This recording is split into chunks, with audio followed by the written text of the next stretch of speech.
हम बात करते हैं गौतम बुद्ध के विषय में। इनका जन्म 563 ईसा पूर्व में कपिलवस्तु के निकट लुम्बिनी में हुआ था, जिसे रुमिनदई के नाम से भी जाना जाता है। इनका पिता का नाम था सुदोधन, जो कि कपिलवस्तु के साक्यगण के प्रधान थे, और माता का नाम था महामाया, जो कि कौशल राजवंश के कोलीय वंश की कन्या थी। इनका मूल नाम था सिद्धार्थ और गोत्र था गौतम। यशोधरा के साथ विवाह हुआ था और इनसे इनका पुत्र की उत्पत्ति हुई थी, जिसका नाम था राहुल। इनका पालन पोषण प्रजापति गौतमी करते हैं। क्या होता है कि जब गौतम बुद्ध का जन्म होता है उसके कुछ समय के बाद ही इनकी माता महामाया का मृत्यु हो जाता है, जिसके बाद फिर प्रजापति गौतमी जो हैं इनका पालन पोषण करती हैं। महात्मा बुद्ध का घोड़ा का नाम था कंथक और इन्हें उपाधि मिला हुआ था शाक्य सिंह का। गौतम बुद्ध का जो मूल भाषा था वो था पाली। अब हम बात करते हैं गौतम बुद्ध से जुड़े हुए प्रतीक चिन्हों के ऊपर। तो इनका जन्म के लिए प्रतीक चिन्ह जो प्रयोग किया गया है वो है कमल और सांड। गृह त्याग के लिए प्रयोग किया गया है अश्व यानी कि घोड़ा। महाबोधि ज्ञान के लिए जो प्रतीक चिन्ह प्रयोग किया गया है वह बोधि वृक्ष। प्रथम उपदेश के लिए प्रयोग किया गया प्रतीक चिन्ह है धर्मचक्र परिवर्तन। और परिनिर्वाण यानी कि मृत्यु के लिए जो प्रतीक चिन्ह प्रयोग किया गया है वह स्तूप और पद चिन्ह। आगे यदि हम बात करें तो महात्मा बुद्ध को विष्णु का अवतार माना जाता है, जबकि विष्णु का भविष्य में जो अवतार होगा उसका नाम है कल्कि। महात्मा बुद्ध का जो भविष्य में अवतार आएगा वो है मैत्रेय, इसलिए मैत्रेय को भावी बुद्ध के नाम से भी जाना जाता है। अब हम बात करते हैं वैराग्य के विषय में। जब महात्मा बुद्ध अपने पारिवारिक जीवन को त्याग करके सन्यासी जीवन को ग्रहण करते हैं। महात्मा बुद्ध के धार्मिक जीवनी में वर्णन मिलता है कि जब ये 29 वर्ष की आयु के थे तब उन्होंने 4 ऐसी घटनाओं को देखा जिनसे उनकी जीवन की यथास्थिति बिल्कुल ही बदल गई थी। ये 4 घटनाएं कौन कौन सी थी? तो पहला था वृद्धावस्था, दूसरा था शारीरिक व्याधि जिसे रोगी कहा गया है, तीसरा था मृत्यु और चौथा था सन्यासी जीवन। ये चारों जो है ना बहुत ही इंपॉर्टेंट है एग्जाम प्रोस्पेक्टिव से, यहाँ से प्रश्न बनते हैं। याद रखना कि ये वृद्धावस्था, शारीरिक व्याधि और मृत्यु, इन तीनों का समाधान उन्हें सन्यासी जीवन में दिखाई दे रहा था, जिसके कारण से महात्मा बुद्ध 29 वर्ष की आयु में ही सत्य की खोज के लिए गृह त्याग दिए थे, यानी कि घर को त्याग दिए थे। और फाइनली 6 वर्ष की तपस्या के बाद निरंजना नदी के तट पर पीपल वृक्ष के नीचे 35 वर्ष की आयु में वैशाख पूर्णिमा के दिन महात्मा बुद्ध को ज्ञान की प्राप्ति हुई। इसका जो प्रथम गुरु थे उनका नाम था अलार कलाम और द्वितीय गुरु का नाम था रुद्रक्राम पुत्र। प्रथम उपदेश ज्ञान प्राप्ति के बाद जब दिए उसका स्थान था बनारस के निकट मृगवन। ये था बेसिकली सारनाथ में, जिसे ऋषि पतन के नाम से भी जाना जाता है। आगे यदि हम बात करें तो महात्मा बुद्ध द्वारा दिया गया उपदेश है दुख से निवृत्ति, आचरण की शुद्धता और पवित्रता। फाइनली 80 वर्ष की आयु में मल्ल गणराज्य की राजधानी कुशीनारा के कस्या गांव में 483 ईसा पूर्व में महात्मा बुद्ध का मृत्यु हो गया था। याद रखना ये कस्या गांव वर्तमान में उत्तर प्रदेश में पड़ता है। महात्मा बुद्ध ने अपना अंतिम उपदेश उत्तर प्रदेश के कुशीनगर जिले में सुभद्रा को दिए थे। अतः हम ये कह सकते हैं कि महात्मा बुद्ध के द्वारा दीक्षित अंतिम व्यक्ति जो था वो था सुभद्रा। गौतम बुद्ध के महापरिनिर्वाण के पश्चात उनके शरीर धातु के वितरण में द्रोण ने महत्वपूर्ण भूमिका निभाया था। उन्होंने इनके अवशेषों को 8 हिस्सों में बांटा था। अब हम बात करते हैं कुछ महत्वपूर्ण फैक्ट के ऊपर। बौद्ध धर्म में जो त्रिरत्न है उसमें शामिल है बुद्ध, धम्म और संघ। पाली भाषा बौद्ध काल में अधिक प्रचलित हुआ था। इसका मुख्य कारण है महात्मा बुद्ध ने अपने कृतियों के लिए पाली भाषा को एक्सेप्ट किया था और उनका आधार वाक्य था पाली धर्मानुशासनम। धर्मचक्र परिवर्तन बुद्ध का मुख्य उद्देश्य था। अब हम बात करते हैं बौद्ध स्तूप के विषय में। महापरिनिर्वाण सूत्र में कहा गया है कि गौतम बुद्ध आनंद को आदेश देते हैं कि राजपथों के चौराहों पर उनके पवित्र शरीर के अवशेष पर स्तूप का निर्माण करवाया जाए।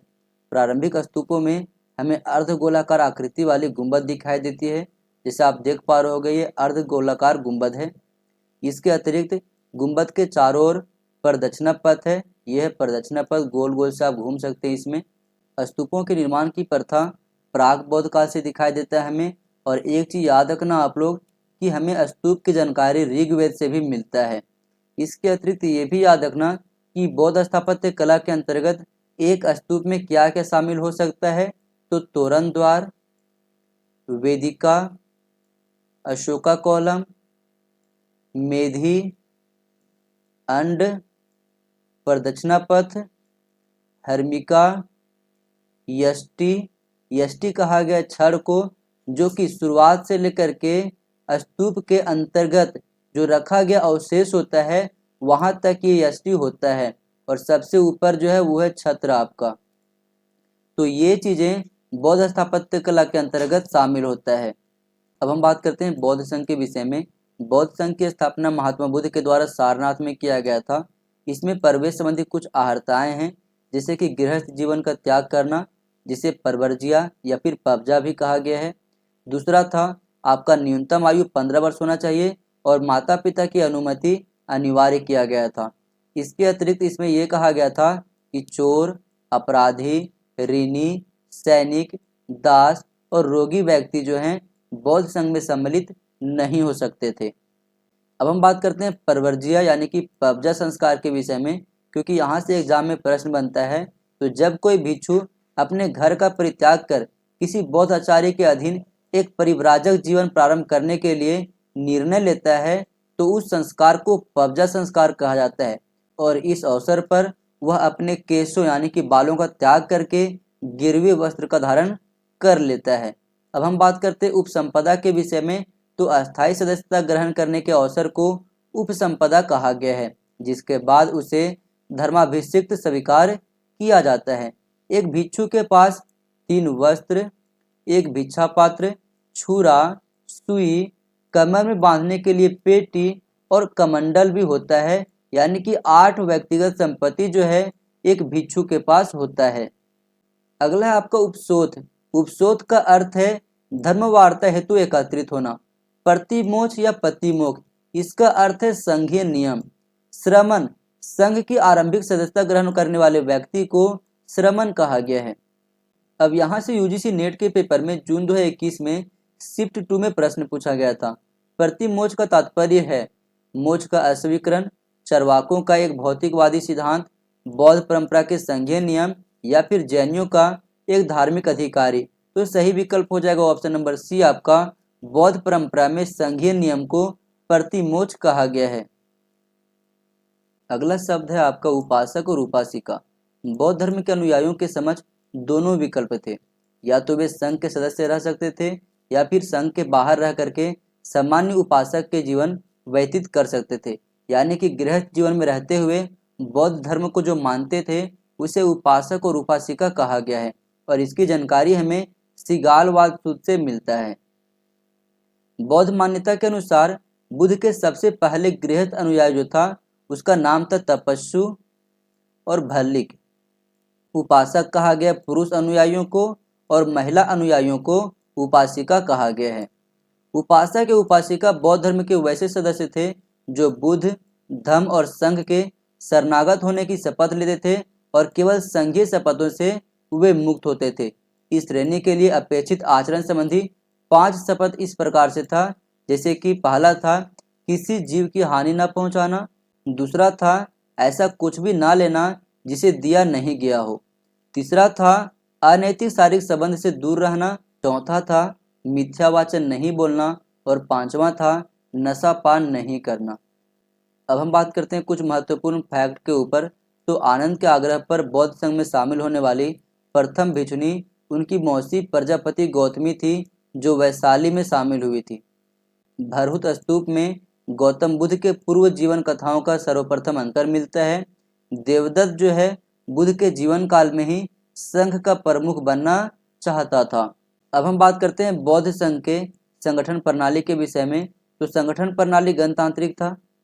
निर्णय बेसिकली मतदान के द्वारा बहुमत आधारित होता था, और मतदान भी 2 तरीके की थी।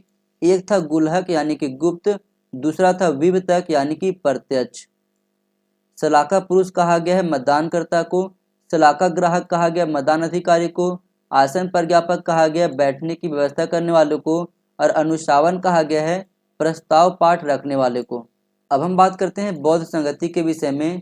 तो 4 बौद्ध संगतियां हुई थी। पहला हुआ था 483 ईसा पूर्व में राजगीर में सप्तपर्णी गुफा में। इस समय शासक जो था वो था हर्यक वंश का अजात शत्रु और अध्यक्ष था महाकश्यप। इस समय बुद्ध के उपदेशों को सुत्त पिटक और विनय पिटक में संकलित किया गया था। दूसरा जो बौद्ध संगीति है वो वैशाली में किया गया था 383 ईसा पूर्व में। इस समय शिशुनाग वंश का राजा था कालाशोक और अध्यक्षता कर रहा था शाबकमीर, जिसे सर्वकामनी भी कहा गया है। और इसी समय बौद्ध संघ दो हिस्सों में टूटता है, एक अस्थवीर और दूसरा महासांघिक में। तृतीय बौद्ध संगीति पाटलिपुत्र में 250 ईसा पूर्व में किया गया था, मौर्य वंश के शासक अशोक के कार्यकाल में। इस समय अध्यक्षता कर रहा था मोगलीपुत्र और इस समय अभिधम पिटक का संकलन किया गया था। चतुर्थ बौद्ध संगीति किया गया था कश्मीर के कुंडलवन में प्रथम शताब्दी ईस्वी में और इस समय शासक था कनिष्क, जो कि कुषाण वंश का राजा था ये। और इस समय अध्यक्षता कर रहा था वसुमित्र और उपाध्यक्ष था अश्वघोष। इस समय बौद्ध संघ जो है वो हीनयान और महायान में विभाजित हो गया था और वसुमित्र के द्वारा विभाषा शास्त्र ग्रंथ का रचना भी किया गया था। अब हम बात करते हैं बौद्ध साहित्य के विषय में, और बौद्ध साहित्य में सबसे पहले हम बात करते हैं सुत्त पिटक के विषय में। सुत्त पिटक का संकलन प्रथम बौद्ध संगति में आनंद के द्वारा किया गया था। सुत्त पिटक में महात्मा बुद्ध के द्वारा दिए गए सिद्धांत और उपदेश शामिल है। इस समय जो रचना किया गया था उसमें शामिल है दीर्घ निकाय, मंजिम निकाय, अंगुत्तर निकाय, संयुक्त निकाय और खुदक निकाय। दीर्घ निकाय में शामिल है महापरिनिर्वाण सूत्र, सामंजस्य फल सूत्र, ब्रह्मजाल सूत्र और महापदान सूत्र। वहीं यदि हम बात करें खुदक निकाय के बारे में तो इसमें शामिल है धम्मपद, थेरा गाथा, थेरी गाथा और जातक ग्रंथ। अगला है आपका विनय पिटक। विनय पिटक का संकलन प्रथम बौद्ध संगति में उपाली के द्वारा किया गया था। इसमें हमें बौद्ध संघ से संबंधित जानकारियां मिलती है। इसमें जो संकलन किया गया है उसमें शामिल है पतिमुख, सुत विभाग, खंदक और परिवार। अब हम बात करते हैं अभिधम पिटक के विषय में। अभिधम पिटक का संकलन तृतीय बौद्ध संगति में किया गया था। इसमें दार्शनिकों के सिद्धांत शामिल हैं और इसमें जो रचना किया गया है उसमें शामिल है धम्म संगनी, विभांग, धातु कथा, उगल पंचती, कथावथु, यमक और पठान।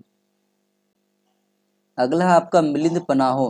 मिलिंद पनाहो जो है मिनांडर और नागसेन के बीच हुए वार्तालापों का जानकारी देता है और ये पाली भाषा में लिखा गया है। दीपवंश और महावंश ये सिंहल द्वीप का साहित्य है। इसमें अशोक के राज्यकाल में द्वितीय बौद्ध संगीति जो हुई थी उसकी जानकारी मिलता है। अगला है अठ कथा।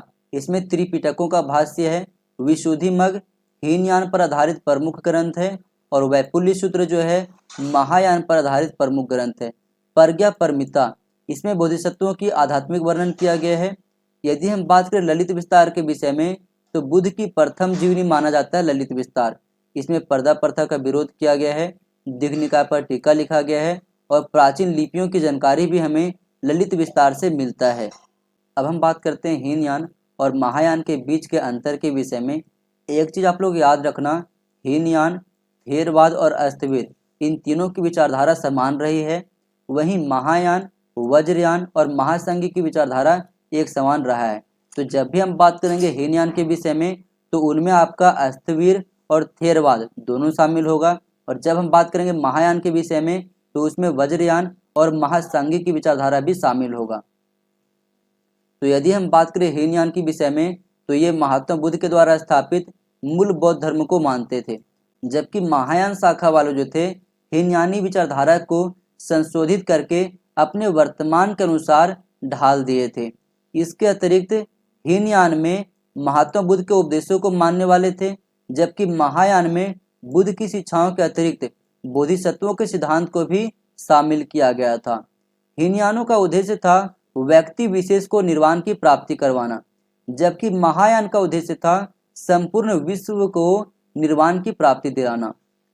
हीनयान के विषय में अगर बात करें तो यह एक दार्शनिक सिद्धांत है और इनकी भाषा पाली था, जबकि महायान की बात करें तो महायान एक विशेष प्रकार का धर्म है।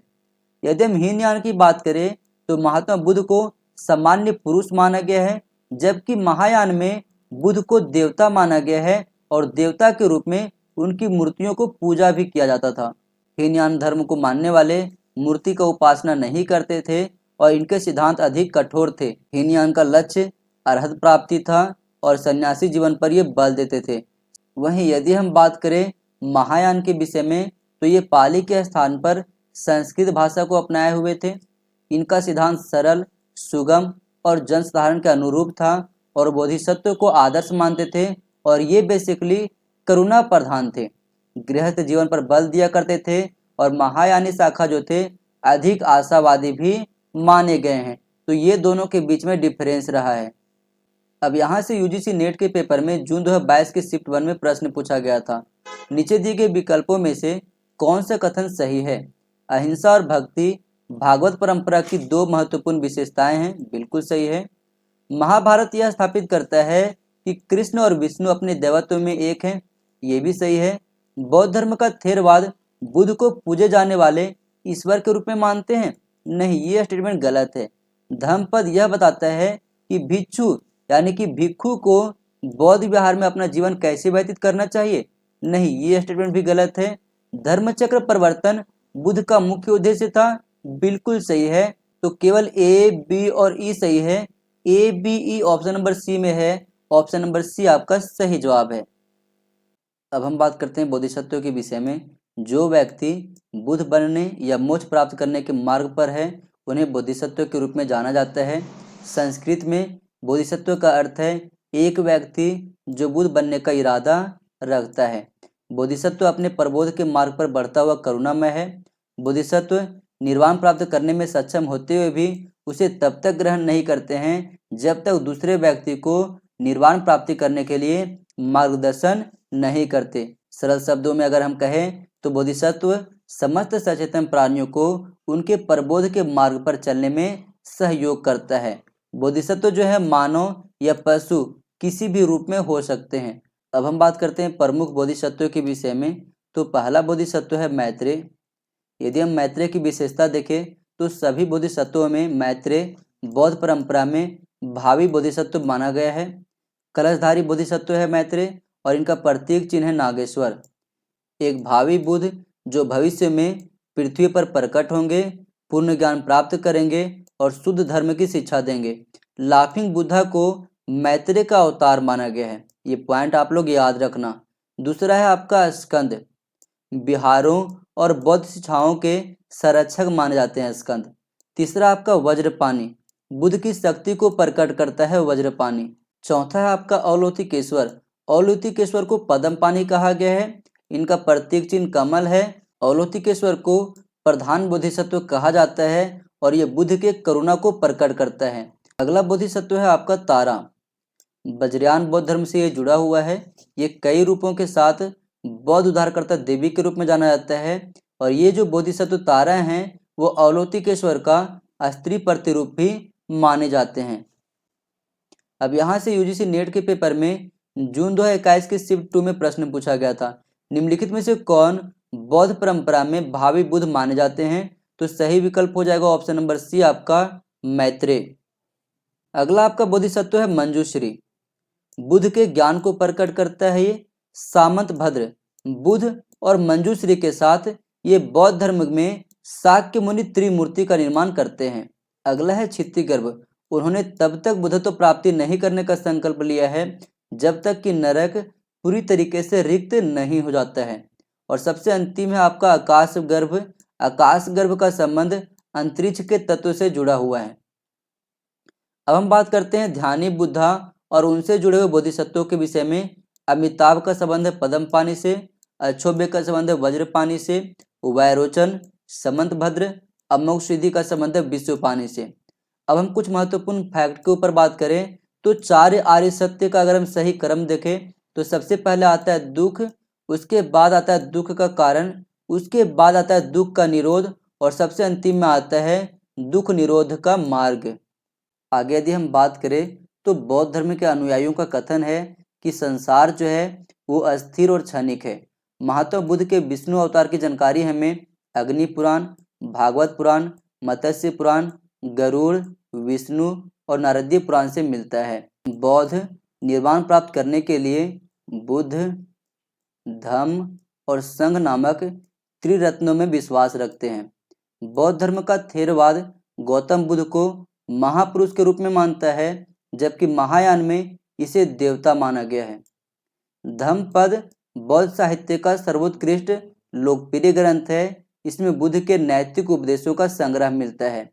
महासंघिक बौद्ध संप्रदाय का प्रवर्तक महाकश्यप थे, जबकि अष्टवीर बौद्ध संप्रदाय का संस्थापक महाकचानक थे। गौतम बुद्ध पुनर्जन्म में विश्वास करते हैं, लेकिन आत्मा के अस्तित्व को स्वीकार नहीं करते हैं। महात्मा बुद्ध ने किसी नवीन धर्म की स्थापना करने के बजाय प्राचीन धर्म में चली आ रही कुरीतियों को दूर करने का प्रयत्न किया है। आगे यदि हम बात करें तो बौद्ध धर्म के कुछ सिद्धांत हैं, जैसे कि 4 आर्य सत्य, अष्टांगिक मार्ग, मध्यम मार्ग, सदाचारी जीवन, कर्म और पुनर्जन्म विश्वास, अनिश्वरवादी, क्षणिकवादी, त्रिरत्न और 10 शील। वर्ण व्यवस्था के संबंध में बौद्ध और ब्राह्मण मान्यताओं के बीच एक फर्क था। जहां बौद्ध इसे मानव निर्मित संस्था के रूप में मानते थे, वहीं ब्राह्मणों के लिए यह ईश्वर के द्वारा निर्मित संस्था माना गया है। एक चीज आप लोग याद रखना, इक्ष्वाकु राज परिवार में महिलाएं जो थी वो बौद्ध धर्म को मानती थी, जबकि पुरुष जो हैं वो वैदिक धर्म को मानते थे। आगे यदि हम बात करें तो पिपरावा बौद्ध स्तूप उन 8 मौलिक स्तूपों में से एक है, जिसका निर्माण बुद्ध के परिनिर्वाण के बाद शाक्यों के द्वारा करवाया गया था। पद्मसंभव ने तिब्बत में बौद्ध धर्म के वज्रयान संप्रदाय का स्थापना किया था। तिब्बत में बौद्ध धर्म के सुधार में महत्वपूर्ण भूमिका निभाने वाले उपाध्याय अतीश जो हैं विक्रमशिला बिहार के प्रसिद्ध विद्वान थे। बावेरु, दशरथ और सीबी जातक बौद्ध रचना है, जबकि यवन जातक जो है बौद्ध रचना नहीं है। कौशाम्बी जो कि उत्तर प्रदेश में है, बौद्ध और जैन दोनों धर्मों का तीर्थ स्थल है। सांची से सारीपुत्र के अवशेष प्राप्त हुए हैं। सांची जो है बुद्ध के किसी घटना से जुड़ा हुआ नहीं है। इसके अतिरिक्त याद रखना बौद्ध स्तूपों का क्रम, जिनमें सबसे पहले आता है सांची, उसके बाद अमरावती, उसके बाद आता है नागार्जुनकोंडा। यदि नागार्जुनकोंडा ऑप्शन में ना हो तो फिर सारनाथ आएगा और सबसे अंतिम में आएगा आपका नालंदा। आगे यदि हम बात करें तो बौद्धकालीन 6 महानगरों में शामिल है कांसी, चंपा, साकेत, राजगिरी, कौशाम्बी और श्रावस्ती। बुद्ध से जुड़े हुए राज्यों की बात करें तो उसमें शामिल है कौशल, मगध, वैशाली, कपिलवस्तु और कौशाम्बी। कौशल का राजधानी श्रावस्ती और कुशावती। इससे आप लोग याद रखना, जिसमें सबसे अधिक 21 वर्षों तक श्रावस्ती में अपना जीवन जो है गौतम बुद्ध बिताते हैं। एक चीज़ आप लोग याद रखना कि गौतम बुद्ध अवंती और कंधार जो है कभी नहीं गए थे। जैन शब्द की उत्पत्ति जो है संस्कृत भाषा के जिन शब्द से हुआ है, जिसका अर्थ है ऐसा मनुष्य जिसने अपने मन, वाणी, काया पर विजय प्राप्त कर लिया हो और दूसरों को मोक्ष प्राप्ति के लिए मार्ग बताता हो। अब मोक्ष क्या है? तो मोक्ष का अर्थ है जीवन चक्र से मुक्ति।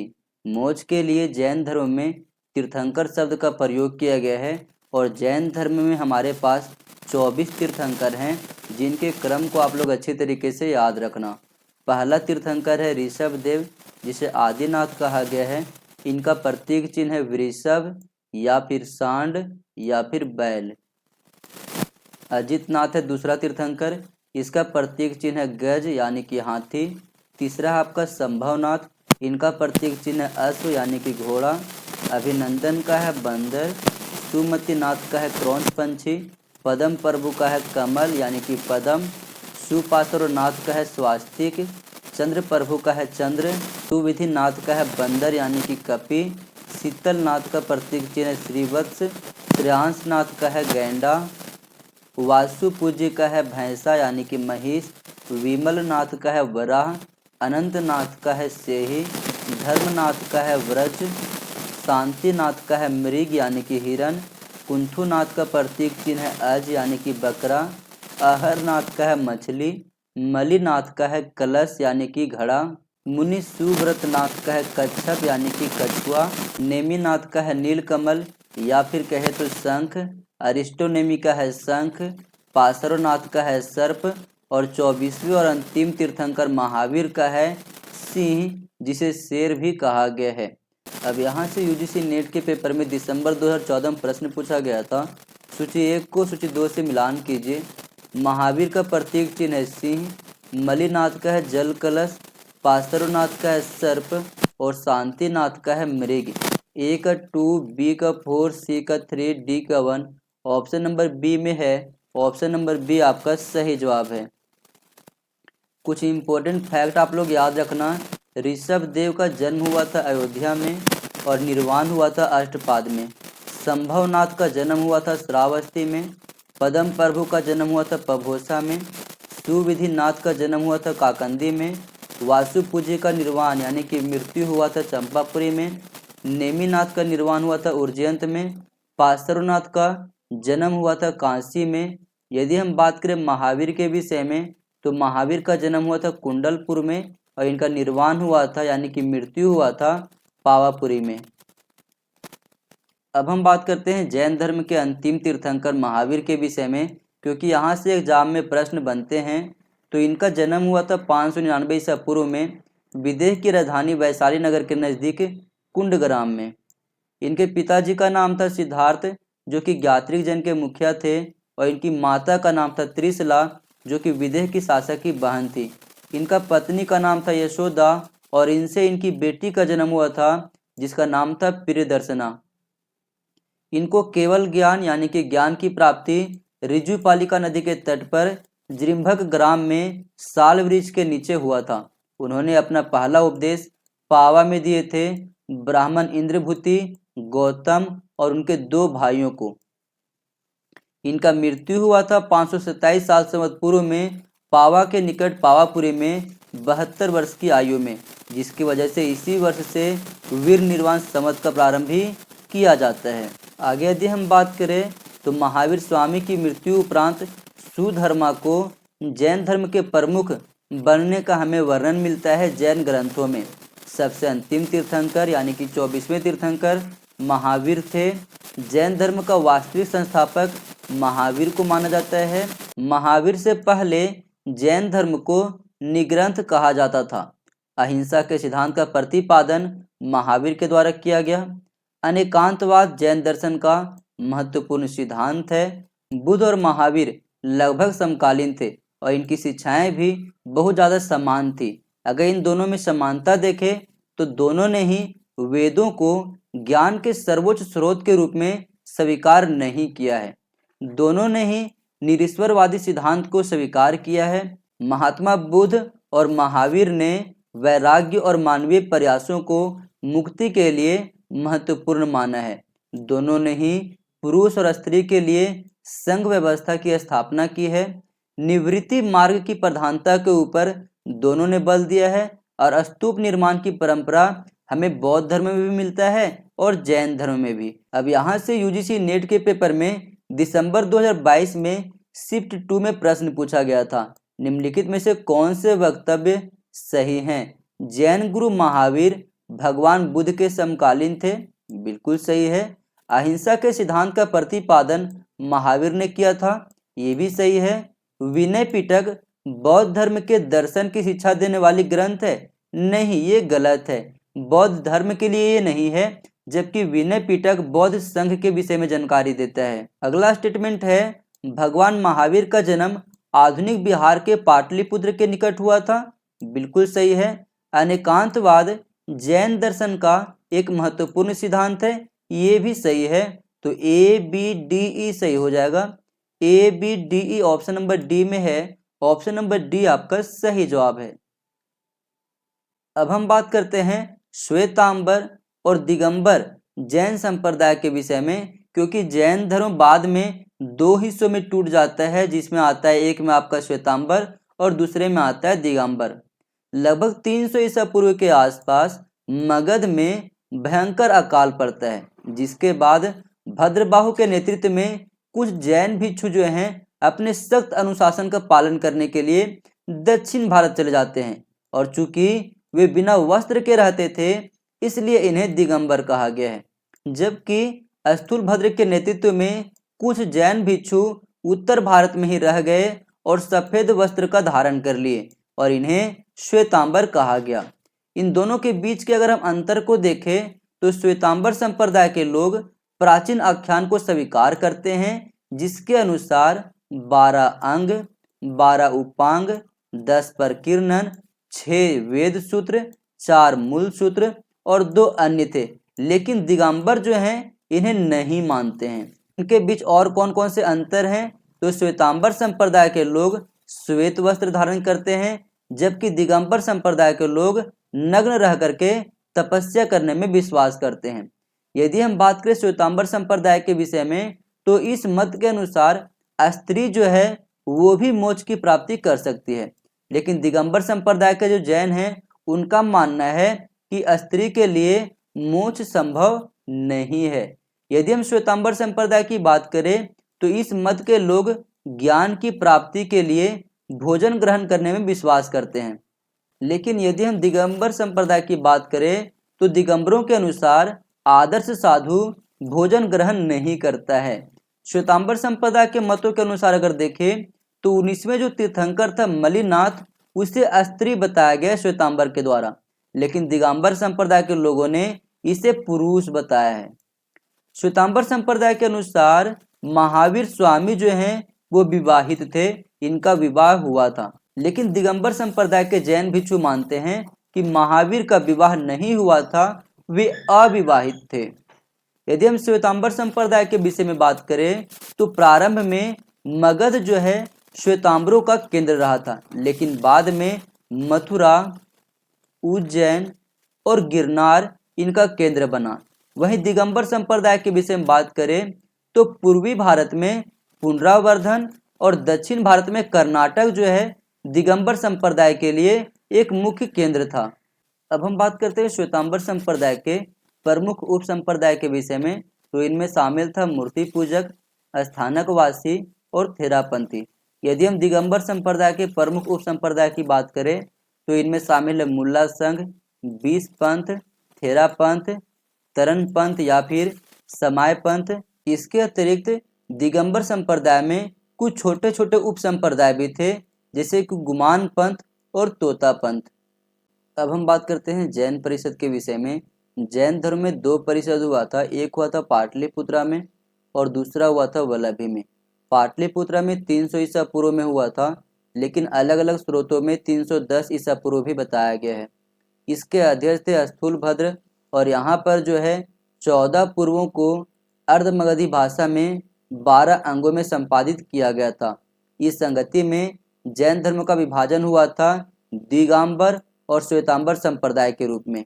वहीं यदि हम बात करें द्वितीय जैन परिषद के विषय में तो इसका अध्यक्ष था देवर्धि क्षमा श्रमण और इस समय 12 अंग, 12 उपांग, 10 प्रकीर्ण, 6 छेद सूत्र, 4 मूल सूत्र का संकलन किया गया था। इसके अतिरिक्त 2 सभाएं भी हुई थी। पहला सभा हुआ था मथुरा में, इसका अध्यक्ष था स्कंदिल, और द्वितीय सभा हुआ था वल्लभी में, इसका अध्यक्ष था नागार्जुन। तो ये पॉइंट भी आप लोग अच्छे तरीके से याद रखना। अब हम बात करते हैं जैन धर्म के पंच महाव्रत यानी कि अनुव्रत के विषय में। तो इनमें पहला है अहिंसा, जिसका अर्थ है जीवों की हत्या ना करना। दूसरा है सत्य यानी कि सुनृता, जिसका अर्थ है सदा सत्य बोलना। तीसरा है अपरिग्रह, जिसका अर्थ है आवश्यकता से अधिक संपत्ति का अर्जन ना करना। चौथा है अस्तेय, जिसका अर्थ है चोरी ना करना। पांचवा और अंतिम है ब्रह्मचर्य, जिसका अर्थ है इंद्रियों को वश में करना। इनमें से स्टार्टिंग का जो 4 है जिनमें शामिल है अहिंसा, सत्य, अपरिग्रह और अस्तेय, इसे पार्श्वनाथ के द्वारा संग्रहित किया गया था और महावीर के द्वारा किया गया था ब्रह्मचर्य को। जैन धर्म के संप्रदायों की हम बात करें तो इनके 2 मुख्य संप्रदाय हैं, जिनमें शामिल है श्वेतांबर और दिगंबर। इसके अतिरिक्त भी संप्रदाय है जिनमें शामिल है यापनीय संप्रदाय और इसके संस्थापक थे श्री कलश। इसके अतिरिक्त कुरचक और श्वेतपट संप्रदाय भी जैन धर्म से जुड़ा हुआ है। अब हम बात करते हैं जैन साहित्य के बारे में। प्रारंभिक जैन साहित्य जो है अर्धमगधी भाषा में लिखा गया है। यदि हम बात करें जैन साहित्य के रचनाकारों के विषय में तो भद्रबाहु प्रथम के द्वारा निर्युक्ति और भद्रबाहु संहिता का लेखन किया गया है। भद्रबाहु द्वितीय के द्वारा न्याय शास्त्र का लेखन किया गया है। उमास्वाति का है तत्वार्थ दिगम सूत्र।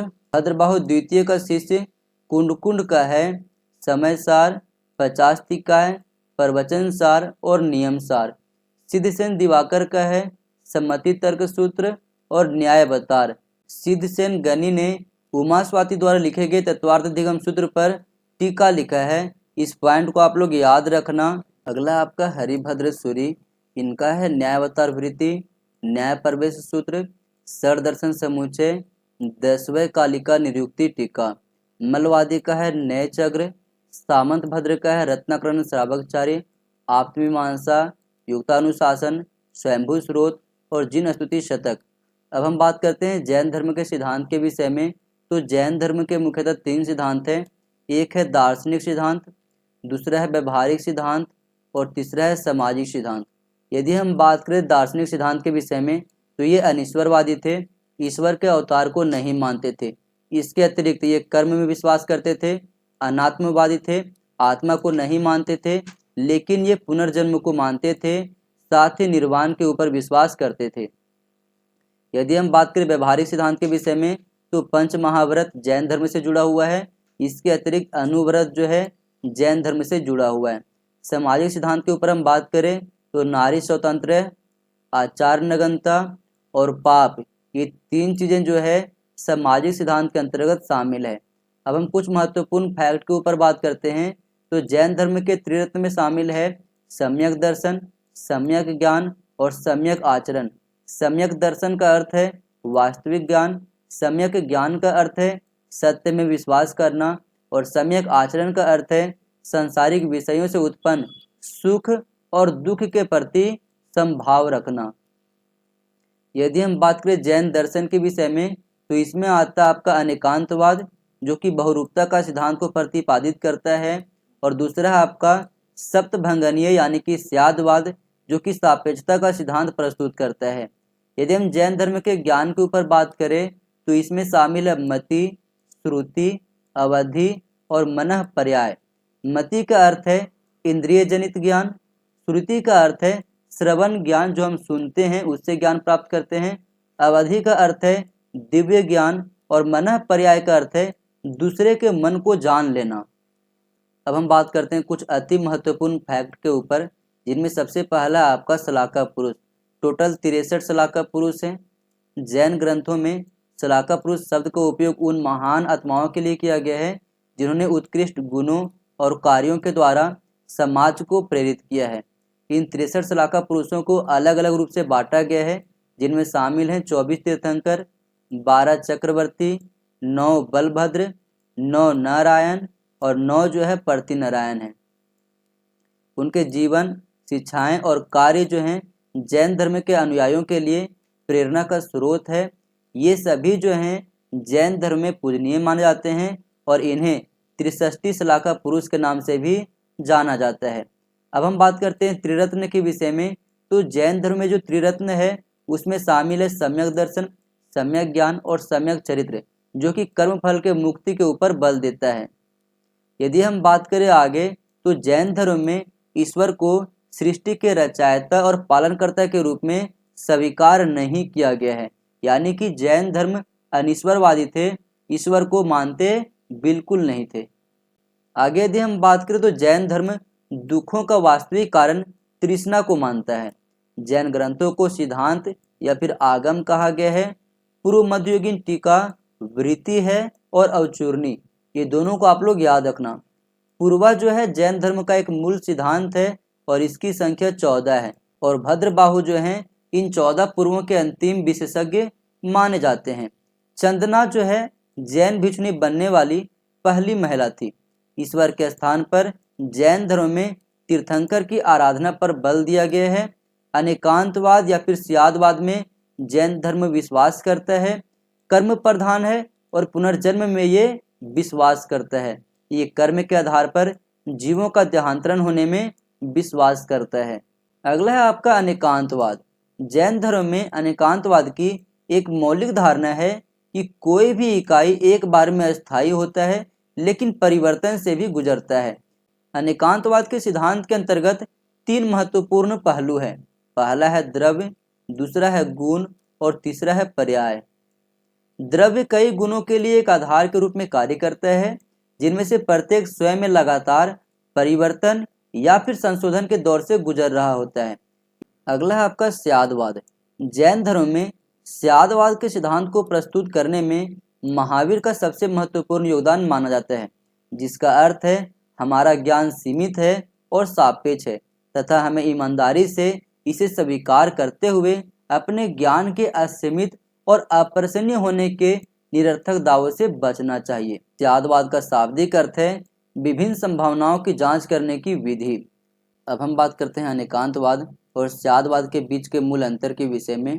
तो अनेकांतवाद सभी भिन्न लेकिन विपरीत विशेषताओं का ज्ञान है, जबकि त्यागवाद जो है किसी वस्तु या घटना के किसी विशेष गुण के सापेक्ष विवरण की प्रक्रिया है।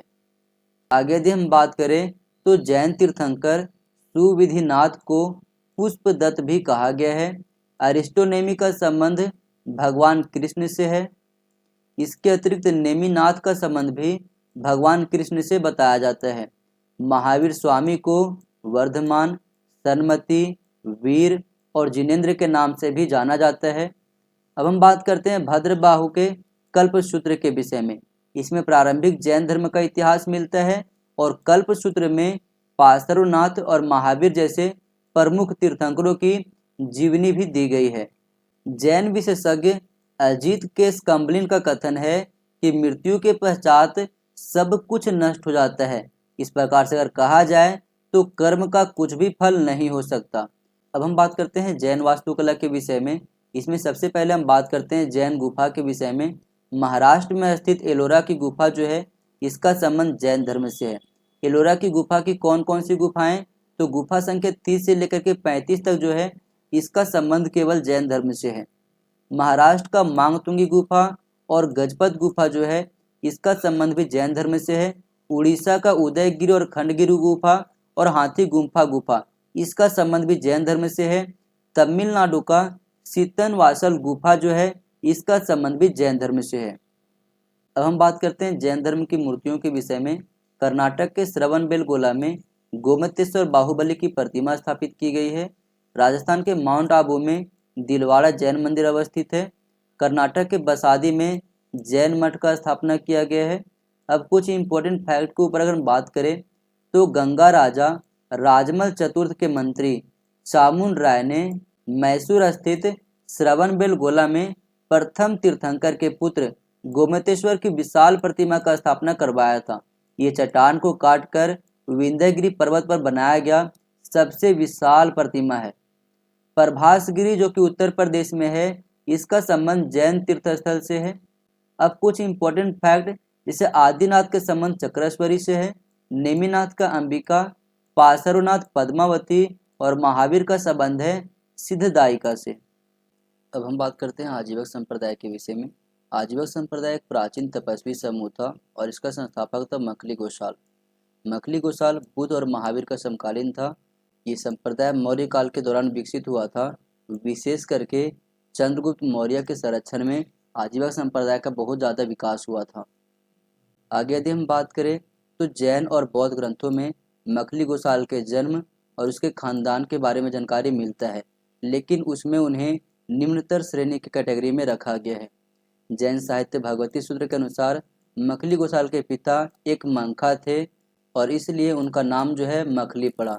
वहीं उनकी माता का नाम भद्दा कहा गया है। उनकी माता पिता ने उनका नाम गोसाल इसलिए रखा था क्योंकि उनका जन्म श्रावण नाम के गांव में एक गौशाला में हुआ था। आगे यदि हम बात करें तो बौद्ध ग्रंथ सामंजस्य फल सूत्र पर बुद्ध घोष के द्वारा लिखी गई टीका में बताया गया है कि जो मखली गोसाल थे वो बेसिकली दास थे। भगवती सूत्र के अनुसार मखली ने शुरू में अपने पिता के व्यवसाय को ही स्वीकार किया था और हाथों में चित्रों को लेकर के घूमता था। आगे यदि हम बात करें तो भगवती सूत्र में यह भी बताया गया है कि मखली गोसाल महावीर के शिष्य थे। अब हम बात करते हैं आजीवक संप्रदाय के प्रमुख नेतृत्वकर्ता के विषय में। तो इसमें शामिल है मखली गोसाल, नंदवंश, किसंकिछा, पुरनकश्यप और पकुत कचायन। बौद्ध ग्रंथ में पुरनकश्यप और पकुत कचायन की चर्चा जो है गोसाल के साथ ही किया गया है। इस पॉइंट को आप लोग याद रखना। अब हम बात करते हैं आजीवक संप्रदाय के दर्शन के विषय में। तो सबसे पहले हम बात करते हैं भाग्यवाद के विषय में। आजीवक संप्रदाय एक नियतिवादी और भाग्यवादी ढांचा प्रस्तुत करता है जो अन्य भारतीय परंपराओं में कर्म और मुक्ति की अवधारणा से बिल्कुल ही विपरीत है। आजीवक संप्रदाय का दर्शन नियति के सिद्धांत पर केंद्रित है जो पूर्णतः भाग्यवाद और नियतिवाद पर जोर देता है। इसके अनुसार सब कुछ जो है पूर्व निर्धारित है। वर्तमान में जो भी हम कर रहे हैं उसका संबंध पहले निर्धारित की गई घटनाओं से जुड़ा हुआ है। इस प्रकार से अगर देखा जाए तो इस अतिवादी पूर्व निर्धारण के सिद्धांत में मानवीय प्रयासों को बहुत कम महत्व दिया गया है। अगला आपका परमाणुवाद। आजीवक संप्रदाय ने वैशेषिक स्कूल के समान तत्वों का एक सिद्धांत प्रस्तावित किया है, जिसमें कहा गया है कि प्रत्येक वस्तु छोटे छोटे परमाणुओं से बना हुआ है, जिनके संयोजन से विशेषताएं उत्पन्न होती हैं और सभी ब्रह्मांडीय शक्तियों से प्रभावित होती हैं। अगला है आपका नास्तिक। आजीवक संप्रदाय का नास्तिक रुख सृष्टिकर्ता देवता और ब्रह्मांड के रहस्यमय अंत को नकारता है। हालांकि अगर देखा जाए तो ये आत्मा के भौतिकतावादी रूप को मान्यता देता है, जो अपने पूर्व निर्धारित निर्वाण यानी कि मोक्ष तक पहुंचने से पहले कई पुनर्जन्मों से गुजरता है। अब हम आजीवक संप्रदाय से जुड़े हुए कुछ महत्वपूर्ण फैक्ट को देखते हैं।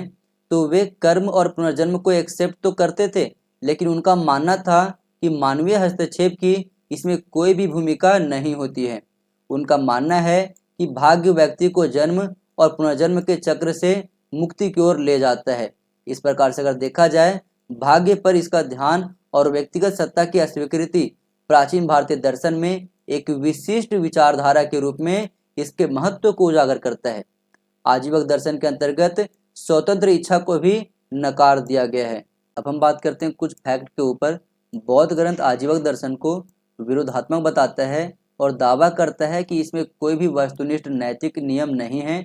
सभी प्राणियों को शक्तिहीन, भाग्य और प्रकृति द्वारा निर्धारित और अनियमित रूप से सुख और दुख का अनुभव करते हुए देखा जाता है।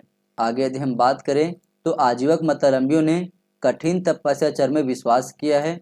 उनके द्वारा अत्यंत अल्प मात्रा में आहार लेने की मान्यता थी, लेकिन बौद्ध स्रोतों ने उन पर आरोप लगाया है कि वे छिप कर भोजन कर लिया करते थे। तो अहिंसा पर बल दिया इन्होंने, लेकिन जैन धर्म की तुलना में थोड़ा कम दिया है, क्योंकि जैन ग्रंथ भगवती सूत्र में बताया गया है कि आजीवक संप्रदाय में मांसाहारी भोजन करने की अनुमति थी। वे संपूर्ण नग्नता में भी विश्वास करते थे, लेकिन जैन ग्रंथों में उन पर आरोप लगाया गया है कि ब्रह्मचर्य का वे उल्लंघन भी किया करते थे। आगे यदि हम बात करें तो आजीवक संप्रदाय में वर्ग या जाति के आधार पर कोई भी विभाजन नहीं किया जाता था। इस संप्रदाय के मुनि और जनसामान्य समाज के सभी तबकों से आते थे। जैसे कि सम्राट बिंबिसार के कुछ रिश्तेदार जो थे वो क्षत्रिय थे। पांडुपुत्र नामक ऋषि एक रथकार का पुत्र था। इसके अतिरिक्त मखली गोसाल के द्वारा श्रावस्ती में आजीवक मत के मुख्य केंद्र के रूप में हलाहल नाम की एक कुम्हारिन के घर का प्रयोग किया जाता था। महावंश के अनुसार इसका प्रभाव दक्षिण भारत और श्रीलंका में था। दिव्यावदान में आर्यों के राज दरबार में एक आजीवक भविष्य वक्ता की कथा दी गई है, जिसने अशोक के चमत्कारी भविष्य की घोषणा की थी। आगे यदि हम बात करें तो कौशल के राजा प्रसेनजीत भी आजीवक संप्रदाय के संरक्षक थे। राजकीय संरक्षण के अतिरिक्त नगरीय व्यावसायिक समुदाय भी आजीवक संप्रदाय के प्रमुख सदस्य थे। इसके अतिरिक्त आप लोग ये याद रखना कि बौद्ध और जैन ग्रंथ के प्रतिद्वंदी होने के कारण आजीवक संप्रदाय का घोर आलोचना किया गया है बौद्ध और जैन ग्रंथों में। यदि हम बात करें बराबर की पहाड़ी के विषय में, तो बराबर की पहाड़ी का संबंध आजीवक संप्रदाय से है। इसमें कुल 4 गुफाएं हैं, जिनमें से 3 गुफाओं की दीवारों पर अशोक के अभिलेख उत्कीर्ण किए गए हैं। यह अभिलेख इन गुफाओं को आजीवक संप्रदाय को समर्पित करने का उल्लेख करता है। अब हम बात करते हैं कुछ महत्वपूर्ण फैक्ट जो भगवती सूत्र और अंगुत्तर निकाय में लिखा गया है। यदि हम बात करें जैन ग्रंथ भगवती सूत्र के विषय में, तो भगवती सूत्र में मखली गोसाल और महावीर के बीच हुए हिंसक संघर्ष का उल्लेख मिलता है। गोसाल यानी कि मखली गोसाल ने तीर्थंकर को अपनी शक्तियों से नाश करने का असफल प्रयास किया था। इसकी जानकारी भी हमें भगवती सूत्र में मिलता है। वहीं यदि हम बात करें बौद्ध ग्रंथ अंगुत्तर निकाय के विषय में, तो अंगुत्तर निकाय में बुद्ध जो हैं मखली गोसाल का वर्णन करते हुए कहते हैं कि वह एक मूर्ख व्यक्ति है और किसी भी अन्य व्यक्ति से अधिक ईश्वर और मनुष्य के दुख का वे कारण बने हैं। वह ऐसे मछुआरे के समान हैं जो नदी के मुहाने पर अपने जाल बिछाकर अधिक से अधिक मछलियों को पकड़ता है और उन्हें नष्ट कर देता है। तो दोस्तों, यूजीसी नेट के सिलेबस के अकॉर्डिंग पाषाण काल से लेकर के महाजनपद काल तक यूनिट नंबर 1 में जितने भी टॉपिक दिए गए थे सभी टॉपिक को हम लोग कवर कर लिए हैं। अब हम लोग यूनिट 2 को देखेंगे अगले क्लास में। पर आप सबसे एक रिक्वेस्ट है दोस्तों, ये वीडियो कैसी लगी कमेंट सेक्शन में जरूर बताना। और हाँ दोस्तों, जिन्होंने इस चैनल को सब्सक्राइब करके नहीं रखा है, चैनल को सब्सक्राइब करके रख लो ऐसे और महत्वपूर्ण वीडियो प्राप्त करने के लिए। थैंक यू दोस्तों, अगले क्लास में फिर मिलते हैं।